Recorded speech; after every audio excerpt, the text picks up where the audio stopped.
세계 3차 대전과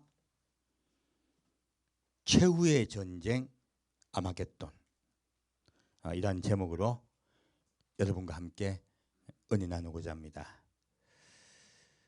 지난주에 이제 제가 2부 때 요즘 계속 이제 전쟁에 대해서 말씀을 드리고 있는데요.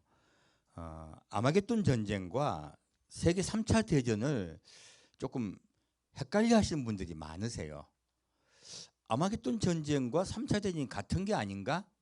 왜냐하면 성경 말씀에 마지막 때의 전쟁에 관해서 메시지를 전하는 말씀이 아주 많습니다. 근데 이 말씀들이 좀 서로 헷갈려요. 그래서 이제 분간하기가 어려우셔서 조금 약간 혼란이 있는 분들이 계세요. 그래서 좀 그 부분을 조금 더 좀 보고자 합니다. 이번 주에 제가 지난주 2부 때 중국에 대해서 말씀드리고 세계 3차 대전은 한국에서 일어난다 하니까 많은 분들이 호응도 해주셨지만 또 무슨 소리 하는 거냐라고 하는 분들도 많이 계셨어요. 사실 여러분 인식하셔야 될 게 있습니다. 이번 주에 제가 영상을 보면서 깜짝 놀란 게 중국의 그 CCTV가 제일 중앙 TV인데 거기에서 토론회가 열린 적이 있습니다. 무슨 내용이 있냐면 금년이에요. 무슨 내용이 있냐면 지금 중국이 대만을 점령하려고 2027년까지는 점령하려고 계획을 세우고 있습니다. 이거는 누구나 아는 공공연한 말이에요. 근데 그 이야기가 나오면서 중국이 대만을 점령하는 것은 생각보다 어렵지 않다. 이제 그런 내용으로 이제 토론이 시작이 됐어요. 그래서 어떤 이제 그 중국 그 국민 패널 중에서 어떤 말이 나왔냐면 지금 러시아가 우크라이나를 점령하는데 미국이 용인하고 있지 않느냐. 그러므로 점령했을 때 별 일이 있겠느냐. 그래서 우리 중국의 그 군사적으로 보면 한국쯤이야 하루 만에 점령할 수 있지 않겠느냐. 기왕 전쟁하는 김에 한국도 점령하자. 그런 말이 나왔어요. 지금 중국 국민들이 하는 말입니다. 한국 국민들이 지금 정신들을 못 차리고 있는 거예요. 우리의 주적은 제가 중국이라고 정확히 말씀드렸습니다. 이미 그런 마음들이 있어요. 그러자 거기에 이제 군사 전문가에게 물었습니다. 사회자가 어떻게 생각하느냐. 그래서 군사 전문가가 첫째는 한국의 외교관에 있었던 분이 설명하시더라고요. 한국과 전쟁을 하면 중국이 이길 수는 있습니다. 하지만 중국이 선사시대로 돌아갈 겁니다. 중국이 완전히 후진국이 될 거란 뜻이에요. 그리고 한국의 군사력은 만만치 않습니다. 그래서 지금 그런 부분을 다른 군사 전문가도 설명을 하는 걸 들었습니다. 한국은 만만치 않습니다. 결국 군사 전문가들의 공통된 의견입니다. 초반에는 한국이 중국을 이길 것이다. 그러나 전면전이 시작되고 시간이 흐르면 결국은 수적 우위 때문에 한국이 질 것이지만 중국도 초토화가 될 것이다. 그래서 한국과의 전쟁만 피해야 된다. 이게 지금 중국의 이제 일반 국민들 의식이 굉장히 문제가 있죠. 제가 그래서 저번에 중국 국민들에게 흐르는 DNA는 이웃 국가를 멸시하는 DNA가 있다고 말씀드렸습니다.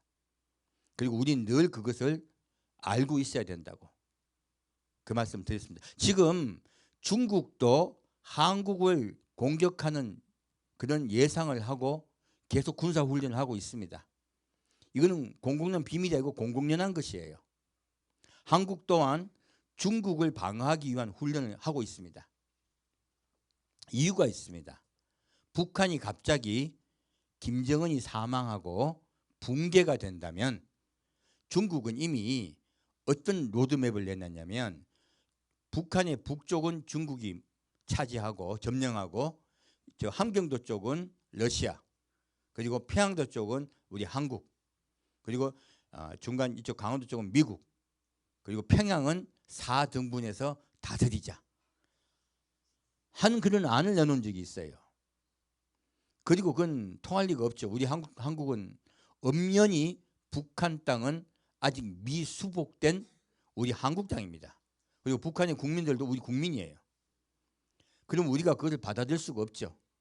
그래서 중국은 중국대로 북한에 어떤 큰 일이 발생하면 북한을 점령하기 위한 로드맵을 가지고 훈련하고 있고요. 한국은 그것을 분쇄하기 위해서 또한 훈련하고 있습니다. 그래서 당장 전면전은 아니겠지만 라고 하지만 그러한 북한에 대한 서로 누가 차지할 것이냐에 대한 일 때문에 전면전이 발생할 가능성이 굉장히 높습니다. 그래서 그런 면에 대해서 제가 설명을 드렸는데 놀랍게도 성경 말씀에 그런 이야기가 나오더라는 거예요. 그래서 지금 현재 각 진영과의 싸움이라고 말씀드렸습니다. 우리 자유주의 진영과 그리고 독재주의 정권, 공산주의 정권과의 싸움이라고. 그래서 지금 현재 북한은 현재 언제 붕괴될지 몰라요. 근데 북한이 핵이 있단 말이에요. 그래서 그 핵을 어떻게든 쓰지 못하도록 막아야 돼요. 그래서 그 부분 때문에 신속한 대응이 필요합니다. 그래서 그런 이야기들이 나오는 것이지요. 그래서 지금 독재주의 국가, 공산주의 국가, 중국과 러시아, 현재 북한, 그리고 지금 자유주의 국가, 한국과 일본, 미국, 오스트레일리아, 대만, 필리핀 이런 나라들과의 진영과의 싸움이에요. 현재는 미국이 점점 세계를 어떻게 보호하던 그런 경찰 국가에서 고립주의 국가로 바뀌고 있습니다. 당장 어제 우크라이나 대통령과 트럼프가 서로 싸웠죠. 젤렌스키가 싸우고 헤어져 버렸어요. 존식도 하지 않았습니다. 지금 젤렌스키가 유럽으로 갔습니다. 유럽이 뭐라고 말하고 있냐면 이제 우리 미국 없이 러시아와 싸워야 된다. 미국을 제외하고 우리끼리 뭉쳐야 되겠다. 그런 이야기가 나오고 있습니다. 미국 입장에서는 유럽은 미국을 공격하는 데는 좀 거리가 있어요. 왜냐하면 유럽이 러시아를 방어하고 있기 때문에 그래요. 그런데 이 아시아는 그렇지 않습니다. 아시아는 일본이 뚫리고 나면 미국에 바로 중국이 본토가 지금 공격을 당할 입장이에요. 이곳은 최전선이고요. 유럽은 최전선이 아닙니다. 지정학적으로는 동아시아가 세계 3차 대전이 일어날 가능성이 제일 높습니다. 이건 성경의 말씀이 아니라 실제적인 현재 군사 지형도예요. 근데 놀랍게도 성경 여러분이 헷갈리실 거예요. 그러면 3차 대전과 아마겟돈 전쟁은 어떻게 되는가? 이 부분을 오늘 좀 보고자 합니다. 요엘서 3장 말씀입니다.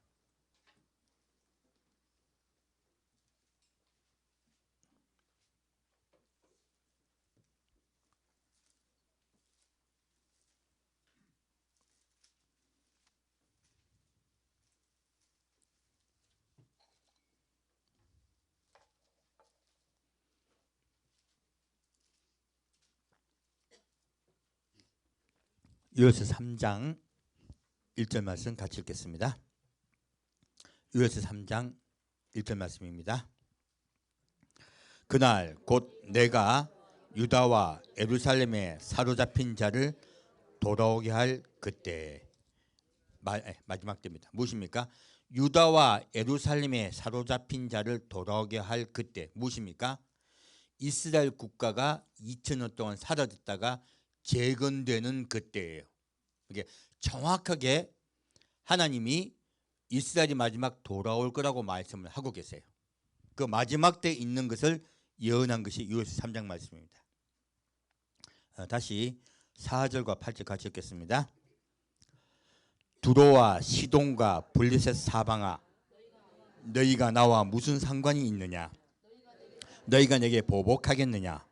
만일 내게 보복하면 너희의 보복하는 것을 내가 속속히 너희 머리에 돌리리니 곧 너희가 내 은과 금을 취하고 나의 징계한 보물을 너희 신궁으로 가져갔으며 또 유다 자손과 예루살렘 자손들을 헬라 족속에게 팔아서 본 지경에서 멀리 떠나게 하였음이니라. 보라, 내가 그들을 너희가 팔아 이르게 한 곳에서 일으켜 나오게 하고 너희의 행한 것을 너희의 머리에 돌려서 너희 자녀를 유다 자손의 손에 팔리니 그들은 다시 먼 나라 스바 사람에게 팔리라. 나 여호와가 말하였느니라. 아멘. 자, 무엇입니까? 놀랍게도 두로와 시돈과 블레셋 사람에 대해서 말씀하고 있습니다. 지금 우리 때예요. 어디입니까? 레바논의 헤즈볼라를 이스라엘이 공격했습니다. 두로와 시돈 지역이에요. 그 지역과 그리고 지금 가자 지역을 얘기하고 있죠. 그 가자 블레셋 곧 가자 지역에 있을 일이에요. 무엇입니까? 그들을 초토화시키고 보복할 것이며 하나님이 보복할 것이며 가자 지구에 있는 사람들을 옮길 것이다. 어디로요? 놀랍게 여기서는 스바로 옮긴다고 적혀 있습니다. 이 스바는 고대 에디오파를 얘기합니다. 현재 에디오피아가 아닙니다. 요즘으로 말하면 수단이나 혹은 남부 수단의 메로이 지역이나 혹은 남부 사우디아라비아 지역이에요. 지금 이집트도 요르단도 지금 난민을 안 받아들이려고 하고 있죠. 그래서 다음에 성경 말씀대로 그렇게 저는 진행될 거라고 믿습니다. 그렇게 그들이 쫓겨날 거란 이야기예요. 가자 지구 사람들이요. 지금 그런 이야기가 나온 이때부터, 그래서 제가 말씀드렸습니다. 이때부터 마지막 때라고요. 이제는 마지막 때라고 확실하게 성경이 말씀하고 있습니다. 다시 9절부터 12절까지 같이 읽겠습니다. 너희는 열국에 이렇게 광포할지어다. 너희는 전쟁을 준비하고 용사를 격려하고 무사로 다 가까이 나와서 올라오게 할지어다. 너희는 보습을 쳐서 칼을 만들지어다. 낫을 쳐서 창을 만들지어다. 약한 자도 이르기를 나는 강하다 할지어다. 사면의 열구가 너희는 속히 와서 모일지어다. 여호와여 주의 용사들로 그리로 내려오게 하옵소서. 열국은 동하여 여호사밧 골짜기로 올라올지어다. 내가 거기 앉아서 사면의 열국을 다 심판하리로다. 아멘. 놀랍게도 지금 여기를 시작해가지고요, 열국이 어떻게 해요? 전쟁을 준비하고요, 아마겟돈으로 내려온다는 거예요. 여기서 그래서 여호사밧 골짜기가 곧 아마겟돈입니다. 아마겟돈 지역이에요. 그곳으로 열국이 몰려와서 이스라엘과 전쟁을 하는데요, 이스라엘이 당연히 이길 수가 없죠. 근데 뭐라고 말씀하십니까? 사면의 열구가 너희는 속히 와서 모일지어다. 여호와여 주의 용사들로 그리로 어떻게 해요? 내려오게 하옵소서. 주의 용사들이 어디 있다는 뜻이에요? 하늘나라에 있다는 뜻입니다. 하늘에 있는 주의 용사들이 내려와서 그들을 물리칠 것이다. 이게 마지막 아마겟돈 전쟁은 하늘에서 내려온 주의 용사가 이 땅에 모인 열국의 군대를 멸망시킬 것이다. 이것이 아마겟돈 전쟁이에요. 그래서 국지적으로 보면 이것을 아마겟돈 전쟁이라고 합니다. 하지만 넓게 보았을 때 아마겟돈 전쟁의 시작은 가자 지구와 블레셋, 가자 지구와 또 두로와 시돈 지역, 곧 레바논 지역에 전쟁이 발발하였을 때로부터 아마겟돈 전쟁이 시작되었다라고 말씀드린 것이에요. 그래서 아마겟돈 전쟁을 넓은 의미로 보면 이렇게 길게 보고요, 짧게 보면 이 전쟁터 이거로만 볼 수 있습니다. 그래서 제가 그 설명을 드린 것입니다. 아마겟돈 전쟁은 이미 시작됐습니다. 그렇다면 이 아마겟돈 전쟁이 시작되었는데 세계 3차 대전과 아마겟돈 전쟁은 어떻게 서로 다르고 혹은 연결되어 있느냐 하는 부분을 볼게요. 요한계시록 11장 말씀입니다.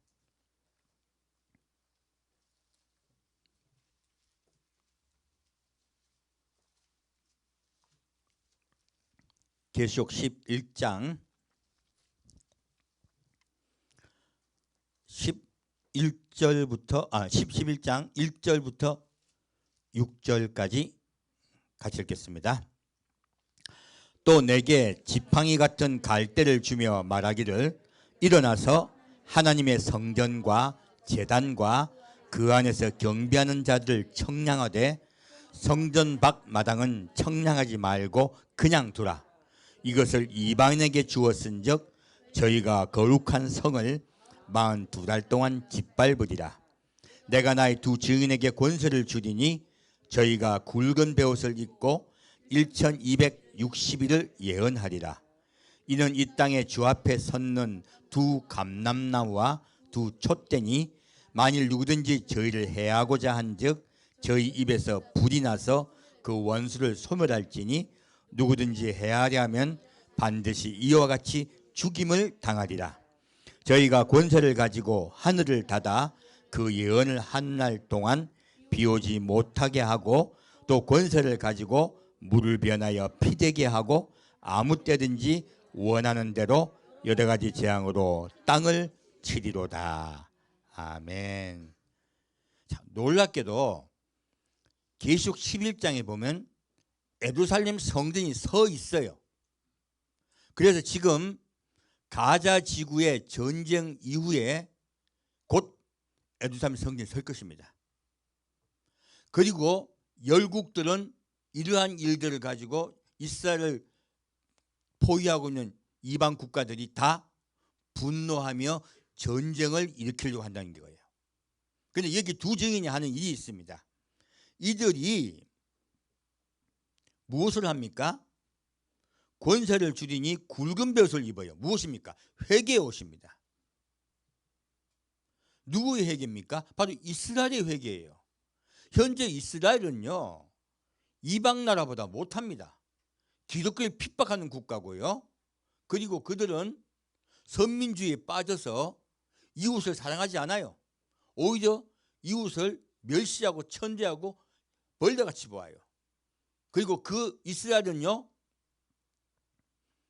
가장 음란한 국가 중에 하나예요. 동성애가 아주 만연한 국가입니다. 현재 이스라엘 국가는요, 진짜 이스라엘 할 수가 없어요. 육체는 돌아왔으나 그들의 심령은 예수께 돌아오지 않았어요. 그래서 두 증인이 굵은 베옷을 입었습니다. 왜요? 그들의 죄악으로 인하여 이스라엘이 장차 멸망당할 것을 알고 있어요. 그것을 예언하고 있습니다. 이스라엘 백성이 믿을까요? 안 믿습니다. 그들은 믿지도 않고요, 회개치도 않아요. 두 증인은 계속 회개합니다. 얼마 동안요? 3년 반 동안요. 그래서 그렇게 1260일 예언하리라. 무엇입니까? 장차 이스라엘 일어날 일들, 그리고 하나님이 이스라엘을 어떻게 구원하실 것인가에 대해서 계속 예언하는 것이에요. 그래서요, 다니엘 선지자가 할 것은 복음만 전하는 것이 아닙니다. 장차 어떤 일이 일어날 것인가, 성도를 예비케 하고 준비케 하는 것, 또한 성도를 예수 그리스도 앞에 나아가게 하여 회개케 하는 것, 이것이 다니엘 있는 자가 해야 될 일이에요. 오늘날 제가 한국교회에 계속 말씀드리고 싶습니다. 한국교회가요, 니골라당에 빠져 있어요. 구원은 예수를 믿기만 하면 구원받는다고 이야기해요.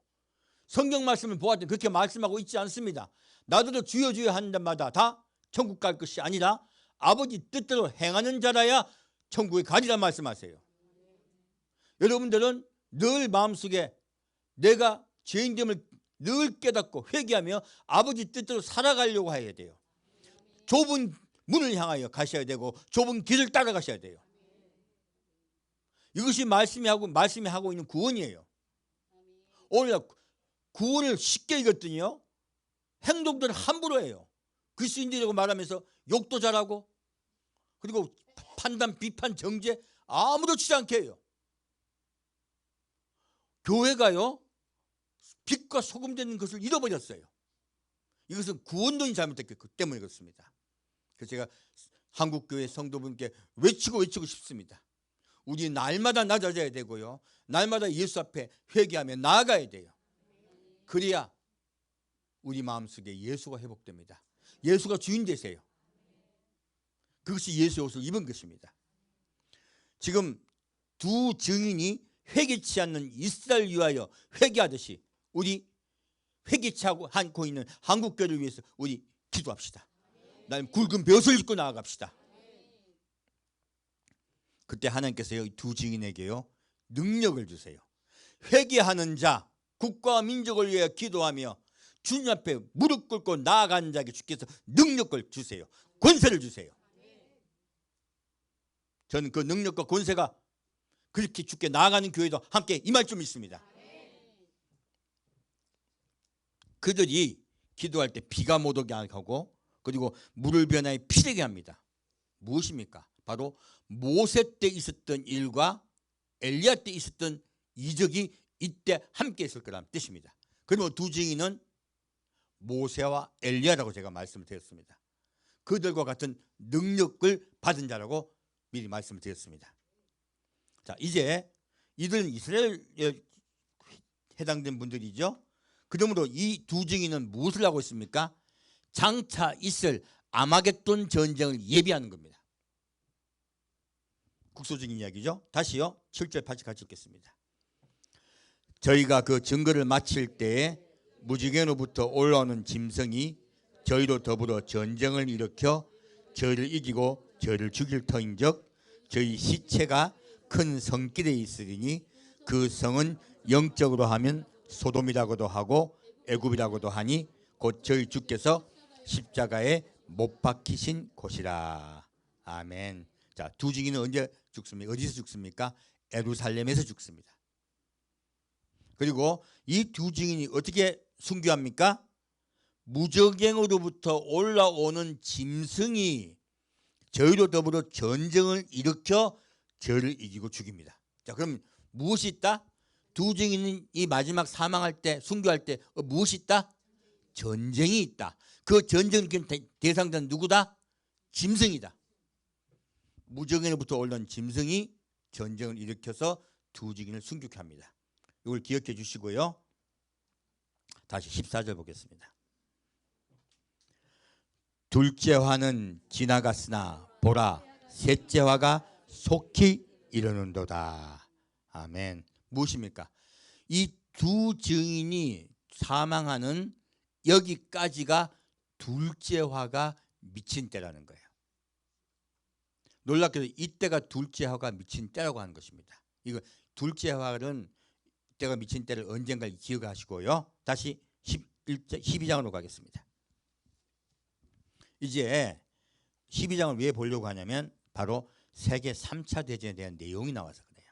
보겠습니다. 하늘에 큰 이적이 보이니 해를 입은 한 여자가 있는데 그 발 아래는 달이 있고 그 머리에는 12별의 멜류관을 썼더라. 이 여자가 아이를 베어 해산하게 되매 아파서 애써 부르짖더라. 하늘에 또 다른 이적이 보이니 보라 한 큰 붉은 용이 있어 머리가 7이요 뿔이 10이라. 그 여러 머리에 7 멜류관이 있는데 그 꼬리가 하늘 별 3분의 1을 끌어다가 땅에 던지더라. 용이 해산하려는 여자 앞에서 그가 해산하면 그 아이를 삼키고자 하더니 여자가 아들을 낳으니 이는 장차 철장으로 만국을 다스릴 남자라. 그 아이를 하나님 앞과 그 보좌 앞으로 올려가더라. 그 여자가 광야로 도망하며 거기서 1260일 동안 저를 양육하기 위하여 하나님의 예비하신 곳이 있더라. 아멘. 자, 놀랍게도 지금 하늘의 이적과 땅에 있을 일을 계시록 12장 1절과 6절에서 같이 예언을 하고 있습니다. 무엇입니까? 해를 입은 여자가 있어요. 그 제가 해를 입었다는 것은 바로 해는 예수님입니다. 하지만 계시록적인 소극적인 것을 보면 계시록 7장에 보면 해 뜨는 곳에서 천사가 인을 치는 천사가 올라와요. 무엇입니까? 이 해를 입었다는 것은 인침받은 자를 이야기합니다. 그 인침받은 자의 지역, 국가를 이야기하기도 합니다. 그리고 여기에 12별의 멜류관을 쓰니까 자꾸 이스라엘을 착각을 해요. 아니 이 땅에 12별이 아닙니다. 12멜류관이 아닙니다. 어디의 멜류관이에요? 하늘나라의 멜류관입니다. 곧 새 예루살렘 성의 12지파예요. 이 땅의 12지파가 아닙니다. 곧 이스라엘이 아닙니다. 그 말씀 제가 드렸고요. 그리고 이 여자를 대적하는 자가 있어요. 바로 붉은 용이에요. 근데 이 성경 말씀에요, 붉은 용이라는 용어 자체가 나온 적이 없어요. 여기에만 나와요. 이때까지 용이라고만 나오지 붉은 용이라는 뜻은 안 나와요. 근데 딱 붉은 용이 나와요. 왜 그랬을까 하는 거예요. 하나도 해를 입었다고 나오고, 그래서 광의적으로는 예수님의 옷을 입은 자고 광의적으로는 사탄이에요. 하지만 협의적으로 보면 이곳에 하나님의 예언을 숨겨놓으신 거예요. 무엇입니까? 붉은 용은 중국이라고 말씀드린 거예요. 여러분 지금도 중국집에 가보십시오. 붉습니다. 중국 사람들은 춘절만 되면, 우리 설날만 되면요, 종이 돈을 태워요. 붉은 돈이에요. 거의 복 받는다 그냥. 중국은 온통 붉은색입니다. 그리고 그가 누구를 공격하냐입니까? 지금 이 여자가 아이를 해산하려해요. 이건 자유주의 국가입니다.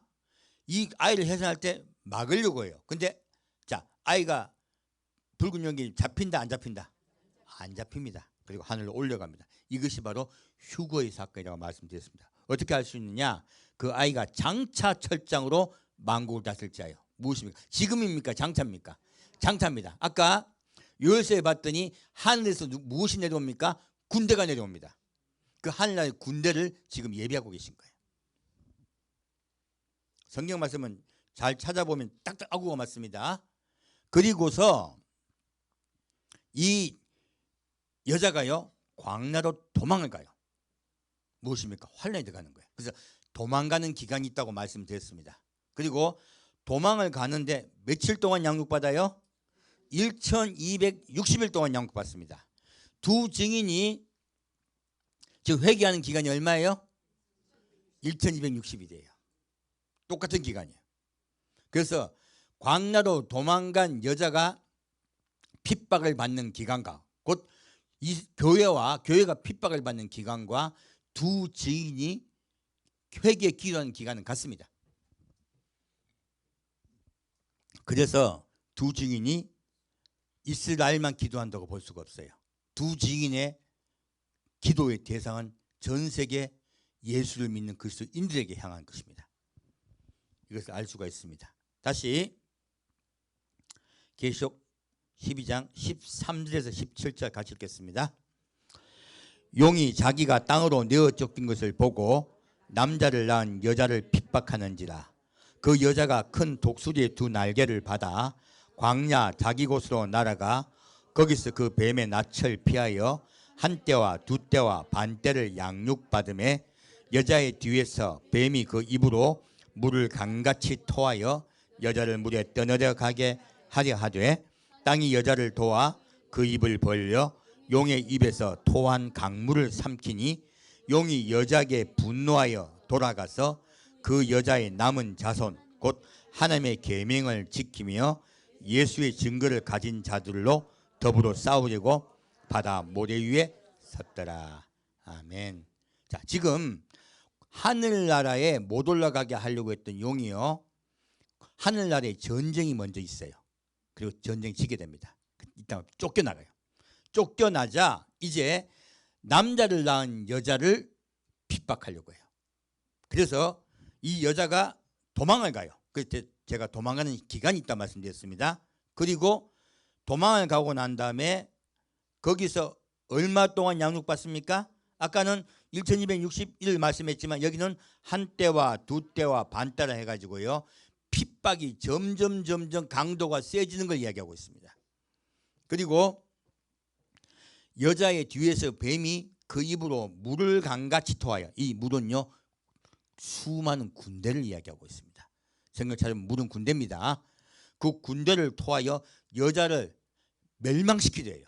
그런데 땅이 여자를 도와 하나님이 돕겠다고 말씀하고 있습니다. 그리고 이 전쟁은 해상 전쟁입니까? 육전입니까?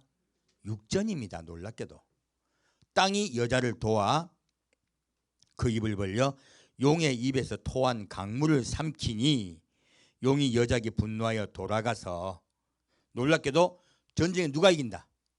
여자가 이깁니다.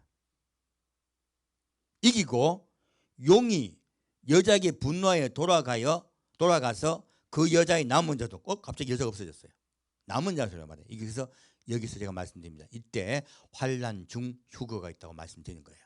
여자가 사라집니다. 그리고 곧 하나님의 계명을 지키며 예수의 증거를 가진 자들로 더불어 싸우리고 바다 머리 위에 섰더라. 이제 이 땅에 남겨진 그리스도인들과 용이 싸우려고 해요. 근데 놀라운 일이 일어납니다. 자, 13장 보겠습니다. 13장. 어떻게 싸우냐 하는 겁니다. 1절 같이 읽겠습니다. 내가 보니 바다에서 한 짐승이 나오는데 뿔이 10이요 머리가 7이라. 그 뿔에는 10면류관이 있고 그 머리들에는 참남된 이름들이 있더라. 아멘. 자, 이 용이요 누굴 기다립니까? 짐승을 기다린 거예요. 바닷가에서. 근데 아까 지금 두 증인이 누구에게 죽습니까? 짐승에게 전쟁에 져서 죽습니다. 결국은요 3차 대전은 이 동아시아 지역에서 출발하여서 어디로 넘어갑니까? 이스라엘로 넘어갑니다. 이스라엘로 넘어가서요 두 증인이 전쟁에 지고 순교함으로 3차 대전이 끝이 납니다. 아마겟돈 전쟁이 아닙니다. 그래서 이것만 보면은 3차 대전 원래 전쟁이라는 게 큰 전쟁이 금방 끝납니까? 지금 이스라엘 우크라이나 전쟁도 몇 년 끌고 있잖아요. 전쟁이 금방 끝나는 게 아닙니다. 초반에는 누가 이겨요? 동아시아 국가가 이겨요. 근데 이 전쟁의 틀이요 용에서 짐승으로 넘어갑니다. 그리고 그 짐승이 전쟁을 승리하게 만들어요. 제가 그래서 짐승의 국가는 러시아라고 말씀을 드렸습니다. 오히려 전쟁의 국가가 넘어갈 것이고 이스라엘로 3차 대전이 파급될 것이다 라고 놀랍게도 성경은 설명하고 있습니다. 이거 맞냐고요? 자, 보겠습니다. 요한계시록 10장입니다.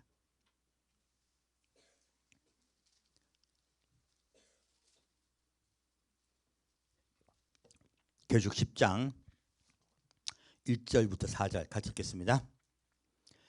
내가 또 보니 힘센 다른 천사가 구름을 입고 하늘에서 내려오는데 그 머리 위에 무지개가 있고 그 얼굴은 해 같고 그 발은 불기둥 같으며 그 손에 펴 놓인 작은 책을 들고 그 오른발은 바다를 밟고 왼발은 땅을 밟고 사자에 부르짖는 것 같이 큰 소리로 외치니 외칠 때에 7 우레가 그 소리를 발하더라. 7 우레가 발할 때에 내가 기록하려고 하다가 곧 들으니 하늘에서 소리나서 말하기를 7 우레가 발한 것을 임봉하고 기록하지 말라 하더라. 아멘. 놀랍다. 계시록 10장에 보면요 하늘에서 힘센 천사가 구름을 입고 하늘에서 내려와요. 근데 이 천사가요 한 발은 바다를 밟고 한 발은 땅을 밟고 있습니다. 무엇입니까? 이 땅의 모든 권세를 받은 자예요. 대리자입니다. 예수님 아닙니다. 그리고 이건 예언자예요. 무엇입니까? 이 천사는 예언자입니다. 예언한 천사입니다. 작은 책을 들고 있어요.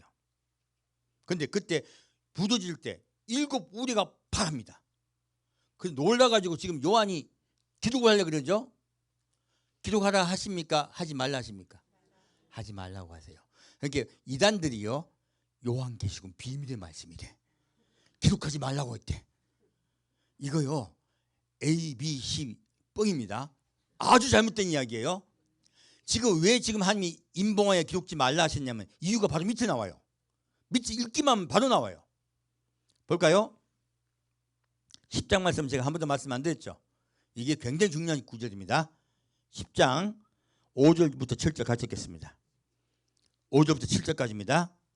내가 본 바 바다에 땅을 밟고 섰는 천사가 하늘을 향하여 오른손을 들고 세세토록 살아계신 자 곧 하늘과 그 가운데에 있는 물건이며 땅과 그 가운데에 있는 물건이며 바다와 그 가운데 있는 물건을 창조하신 이를 가리켜 맹세하여 가로되 지체하지 아니하리니 일곱째 천사가 소리내는 날 그 나팔을 불게 될 때에 하나님의 비밀이 그 종 선지자에게 전하신 복음과 같이 이루리라. 아멘. 자, 이 일곱 우대가요 지금 딱 임봉하여 말씀하지 말라 했었죠. 근데 왜 말씀하지 말라고 했니? 밑에 이유가 딱 나오는 거예요. 무엇입니까? 일곱째 천사가 소리를 내는 날, 곧 일곱 번째 나팔을 부는 날, 그날이에요. 그날 그 나팔을 불게 될 때에 하나님의 비밀이 그 종 선지자에게 전하신 복음같이 이루리라. 놀랍게도 지금 두 증인이요 예언한다 했죠. 그 두 증인이 예언할 때 이 비밀이 풀리고요 다 예언되리라고 말씀하신 거예요. 놀랍게도. 그러면 이 지금 일곱 우레소리는 무엇입니까? 일곱 번째 나팔장 뒤에 있는 대접장을 얘기하는 거예요. 그럼 지금 성경 말씀에 대접장이 나옵니까 안 나옵니까? 나옵니다. 이걸 비밀로 묶어두었다, 풀어주셨다. 하지만 완전하게 풀어주실 때는요 두 증인 때 풀어줍니다. 왜요? 이스라엘이 당할 재앙이에요. 우리 이방 백성들이 당할 재앙이 아니고요 이스라엘이 점령당했을 때, 그리고 이스라엘이 다시 회복되어 점령당이 피해지고 회복될 때에 적그리스도와 그 군대와 싸우기 위하여 예비는 때를 예언하고 있는 것이에요. 그래서 이 일곱 대접장에 관한 것은 누구를 통해 완벽하게 말씀해 주신다? 두 증인을 통하여 완벽하게 말씀해 주시고 계속 후반에 또 나옵니다. 그래서 여기서는 이렇게 지금 임봉하라 하신 이유가 있어요. 밑에 또 그 이유가 나옵니다. 볼까요? 그래서 성경 계시록 말씀은 굉장히 자세히 봐야 됩니다. 안 그러면요 붙잡혀요. 자, 다시 8절부터 11절 같이 읽겠습니다. 하늘에서 나서 내게 들리던 음성이 또 내게 말하여 가로되 내가 가서 바다와 땅을 밟고 섰는 천사의 손에 펴놓인 책을 가지라 하기로 내가 천사에게 나아가 작은 책을 달라 한즉 천사가 가로되 갖다 먹어버리라. 내 배에는 쓰나 내 입에는 꿀같이 달리라 하거늘 내가 천사의 손에서 작은 책을 갖다 먹어버리니 내 입에는 꿀같이 다나 먹은 후에 내 배에서는 쓰게 되더라. 저가 내게 말하기를 내가 많은 백성과 나라와 방언과 임금에게 다시 예언하여야 하리라 하더라. 아멘. 자, 그럼 이 작은 책은 무슨 책이에요? 예언의 책이에요. 근데 이 예언의 책이 이스라엘 백성에 관한 예언의 책이다. 각 나라와 족속과 백성과 방언의 모든 민족에 관한 예언의 책이다. 예, 나와 있잖아요. 많은 백성과 나라와 방언과 임금에게 다시 예언하여야 하리라. 전 세계에 대하여 예언하는 것을 주시겠다라고 말씀하세요. 자, 그냥 예언이다. 다시 예언한다. 놀랍게도 이 말씀은요. 전 세계 재앙을 예언을 다시 할 거란 말씀이세요. 그래서 지금 계시록 6장 마지막 인재앙 7번째 인재앙부터 시작해서요. 첫 번째 나팔 재앙부터 그리고 6번째 나팔 재앙까지의 재앙을 쭉 설명해 놨습니다. 이것들을 다시 계시록 11장 12장을 통하여 더 정확하게 이제 보충하여 알게 하리라 이 뜻이에요. 이 작은 책을 먹게 한 것은 계시록이 나와 있는 6장 후반부터 9장까지의 예언하신 것을 다시 11, 12장에 다시 예언하게 하리라. 전 세계 예언이기 때문에 요한계시록 전체를 얘기하는 것이 아닙니다. 그것에 대해서도 구체적으로 알게 하리라는 뜻이에요. 놀랍게도. 그러면 지금 앞에 나와 있는 7장, 6장, 7장, 8장, 9장은 뒤에 어디에 연결됩니까? 11장, 12장과 연결되어 있습니다. 함께 봐야 돼요. 그래야 명확하게 그림이 그려져요. 그래서 이제 이 부분을 말씀하고 있습니다. 그러면 이제 왜 그 말씀 드리냐? 3차 대전에 대해서 깊이 하려고 그러는 거예요. 볼까요? 9장 보겠습니다. 여러분 지금 그러면 이 말씀 설명 들을 때 무엇을 알 수가 있습니까? 나팔 재앙은 누가 일으킨다? 나팔 재앙은 물론 하나님이 나팔을 일으키십니다. 근데 누구의 기도를 듣고 일으키신다? 두 증인의 기도를 듣고 일으키십니다.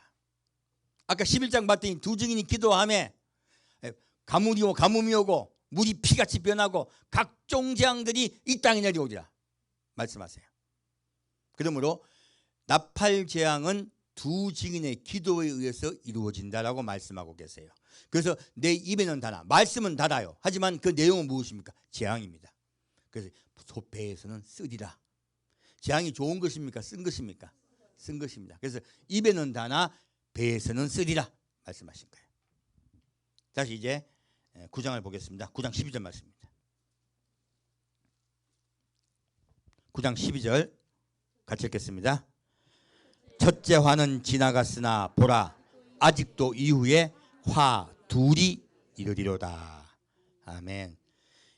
다섯째 나팔 재앙까지를요 뭐라고 성경은 말하고 있습니까? 첫 번째 화입니다. 그게 첫 번째 화입니다. 그리고 두 증인이 사망할 때까지를 두 번째 화라고 말하고 있습니다. 딱 그 이해하시고 보면 됩니다. 다시 그러면 이 뒤의 이야기는 두 번째 화에 대한 이야기죠. 자, 보겠습니다. 13절부터 16절 같이 읽겠습니다. 여섯째 천사가 나팔을 불매 내가 들으니 하나님 앞 금단 네 뿔에서 한 음성이 나서 나팔 가진 여섯째 천사에게 말하기를 큰 강 유브라데에 결박한 내 천사를 놓아주라 하매 내 천사가 놓였으니 그들은 그 연, 월, 일시에 이르러 사람 3분의 1을 죽이기로 예비한 자들이라. 마병대의 수는 2만만이니 내가 그들의 수를 들었노라. 아멘. 무엇입니까? 여섯째 천사가 나팔을 불 때 여섯 번째 나팔 재앙입니다. 그때 전 세계에 군대가 예비될 것이다. 전쟁이 날 것이다. 자, 이 전쟁이 날 때 예비된 군대가 몇 명이에요? 마병대 수가 2만만이에요. 우리 이때까지 2만만이라 그러면 이 2만만을 어디서 지금 만들 수 있을까요? 한국, 중국, 러시아 전 세계 다 합해봐야 2만만은 2억을 이야기하고 있습니다. 군대 수가 2억이 될 수가 없어요 사실은. 그래서 많은 분들이 이거를 의심하는데 지금 요즘 제가 가만히 보니까 군대 마병대 수가 2억이 되고도 남겠어요. 왠지 아십니까? 드론이 나타났습니다. 이 앞에 지금 이 전쟁하는 이 설명하고 있는 걸 보면요 헬리콥터 같다는 말이 많아요.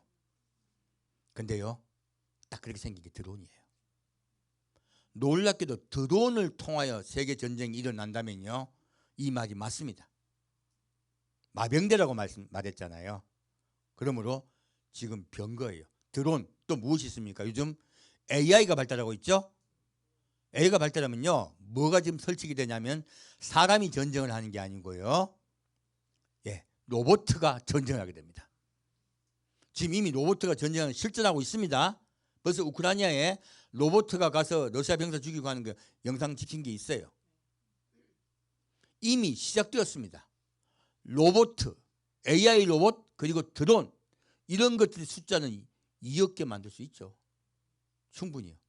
이렇게 전쟁이 발발할 거라고 지금 놀라서 말씀하고 있습니다. 그래서 성경 말씀은 우리 사람이 생각할 때는 이런 게 많아요. 반드시 이루어집니다. 다시 17절부터 21절 같이 읽겠습니다. 이같이 이상한 가운데 그 말들과 그 탄자들을 보니 불빛과 자주빛과 유황빛 흉갑이 있고 또 말들의 머리는 사자머리 같고 그 입에서는 불과 연기와 유황이 나오더라. 이 세 재앙 곧 저 입에서 나오는 불과 연기와 유황을 인하여 사람 3분의 1이 죽임을 당하니라. 이 말들의 힘은 그 입과 그 꼬리에 있으니 그 꼬리는 뱀 같고 또 꼬리에 머리가 있어 이것으로 해하더라. 이 재앙에 죽지 않고 남은 사람들은 그 손으로 행하는 일을 회개치 아니하고 오히려 여러 귀신과 또는 보거나 듣거나 다니거나 하지 못하는 금은 동과 목석의 우상에게 절하고 또 그 살인과 복술과 음행과 도적질을 회개치 아니하더라. 아멘. 자, 무엇입니까? 지금 이렇게 전쟁을 하다가요, 이 마병대 입에서 뭐가 나온다고 말하고 있습니까? 불과 연기와 유황이 나온대요. 불과 연기는 그래도 괜찮아. 불은 뭐 우리가 알고 화덕이니까. 근데 연기라고 나와 있어요. 이것은 화학전이거든요. 무서운 이야기들입니다. 그리고 마지막에 무엇이 나왔습니까? 유황이 나와요. 유황이 무엇인데? 이건요, 핵전쟁입니다. 지금 전쟁이 점점 극렬해지다 보니까요, 점점 전쟁이 극렬해지고 이렇게 전쟁이 급격해지다 보니까요, 사람의 3분의 1이 죽는다고 나온 거예요. 화력전쟁, 화학전, 그리고 핵전쟁 다 터질 거란 얘기예요. 그리고 세계 인구의 3분의 1이 사망합니다. 그래서 아까 제가 그 용이 입에서 물을 토한다는 것은 마지막 3차 대전 바깥의 이야기예요. 근데 이 3차 대전 종목 끝은요, 두 증인이 짐승에 의해서 사망하는 사건으로 3차 대전이 끝이 납니다. 그 설명을 앞에서 하고 있는 것이에요. 그래서 지금 하나님 요한에게 뭐라 하십니까? 10장에서 다시 한번 예언하여야 하리라. 3차 대전의 구체적인 정황은 11장 12장에 같이 나와 있다. 그리고 우리 이방 땅에서 전쟁에서 이방 땅에 승리를 하고 난 직후에 휴거가 있을 것이고, 그리고 이 용이 곧 지금 말씀 중국입니다. 중국이 패권을 어디에 넘겨줍니까? 러시아에 넘겨줍니다. 그 러시아가 이스라엘을 공격하여 이스라엘 초토화시킬 거예요. 점령할 것입니다. 그리고 적그리스도의 나라가 이 땅에 서는 것이에요. 그 땅이, 그 시대가 3년 반이라고 말하고 있습니다. 하지만 정확하게는요, 그 적그리스도 군대가, 적그리스도가 다스리는 것이 3년, 정확하게 말하면 세계를 다스린다는 뜻이 아니에요. 이스라엘을 3년 반 동안 점령한다는 뜻입니다. 그리고 그 앞에 협정을 맺습니다. 누구와 협정을 맺습니까? 적그리스도와 그리고 이스라엘이 협정을 맺습니다. 그래서 적그리스도 군대와 이스라엘이 붙지를 않은 것이에요. 다른 곳에서 먼저 전쟁이 발발하고요, 다시 이스라엘과 적그리스도와 전쟁이 발발하는 것입니다. 그 전쟁은요, 먼저 이스라엘 땅이 시작했다가 다시 이방 땅에서 불이 붙었다가 다시 어디로 갑니까? 이스라엘로 갑니다. 그리고 3차 대전이 끝이 나고 적그리스도 시대가 옵니다. 적그리스도 시대가 오고 그 끝에 다시 이스라엘이 이스라엘 땅을 회복하고 적그리스도 군대가 다시 모든 군대를 모아서 아마겟돈을 모입니다. 이것이 아마겟돈 전쟁, 최후 전쟁입니다. 제가 왜 이 말씀을 드리냐면은, 여러분 이제는요, 회개해야 될 때입니다. 이 세계 3차 대전을 하나님이 왜 허락하십니까? 밑에 내용이 나와 있지 않습니까? 이 재앙에 죽지 않고 남은 사람들은 그 손으로 행하는 일을 회개치 아니하고 오히려 여러 귀신과 또는 보거나 듣거나 다니거나 하지 못하는 금, 은, 동과 목석의 우상에게 절하고 또 그 살인과 복술과 음행과 도적질을 어떻게 해요? 회개치 아니하더라. 이 마지막 때 복음은 회개 복음입니다. 우리의 삶을 주께 드리셔야 돼요. 여러분의 마음이 낮아지셔야 되고요. 여러분의 마음속에 예수의 마음을 품으셔야 돼요. 용서하셔야 되고요. 그리고 늘 평안이 있으셔야 돼요. 여러분의 마음속에 낮아지고 회개하는 마음, 예수의 십자가 앞에 나아가는 마음, 평화를 잃지 않는 마음, 늘 그 마음을 품읍시다. 그리고 예수께 나아갑시다. 그러면 하나님이 이 국가를 지켜주세요. 끝까지 지켜주세요. 주님 오실 때까지. 저는 그것을 믿습니다. 제가 3년 반 동안 적그리스도가 전 세계를 지배하지만, 그러나 그 속에서도 지배당하지 않는 국가가 있다고 저는 믿습니다. 정확히 성경에 보면요, 적그리스도 다 다스린다고 하지만 이스라엘 지경이에요. 사실은 거기에 반하는 국가들이 있는 거야. 일단 항복했지만 주권을 가진 국가들이 있을 겁니다. 저는 이 한국이 그런 국가 되리라 믿습니다. 왜? 3차 대전 먼저 승전은 승전 국가거든요. 그러므로 이 한국 땅에 막히신 사명이 막중합니다. 그래서 제가 마지막 아마겟돈 전쟁 때 이스라엘 깨울 나라가 있다, 동쪽의 나라가 있다 설명드렸습니다. 이 한국은요, 여러분들은 지금 회개하고 또 예수께 나아가셔야 돼요. 주님 오실 때 주님께서 우리 나라에게 맡긴 사명을 이루기 위해서는 먼저 우리 회개가 선행되어야 합니다. 여러분 생명 다하여 주께 나아갑시다. 함께 기도하겠습니다. 사랑하는 주님, 오늘은 주님께서 이 한국 땅에 맡긴 사명이 얼마나 큰지 깨닫게 하심을 감사드립니다. 우리 마음속에 예수님께 나아가는 마음, 주님 앞에 가난한 마음으로 나아가며 우리의 삶 속에 하나님이 주인 되셔서 주님을 따라가는 우리가 되게 역사하여 주옵소서. 이 한국의 교회들을 주여 불쌍히 여겨 주옵소서. 복음으로 다시 회복되게 역사하여 주옵소서. 주님, 지금 이 한국 땅을 주님께서 회초치고 계십니다. 주여 깨닫게 하여 주옵소서. 알게 하여 주옵소서. 돌이키게 하여 주옵소서. 산주 예수 그리스도 이름으로 기도합니다.